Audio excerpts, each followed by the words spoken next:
When those who are occupied refuse to submit, when they continue to resist, we drop all pretense of our civilizing mission and unleash, as in Gaza, an orgy of slaughter and destruction. We become drunk on violence. We kill with reckless ferocity. We become the beasts we accuse the oppressed of being. We expose the lie of our vaunted moral superiority.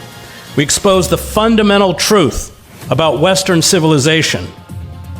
We are the most ruthless and efficient killers on the planet. This alone is why we dominate the wretched of the earth. It has nothing to do with democracy or freedom or liberty. These are rights we never intend to grant to the oppressed.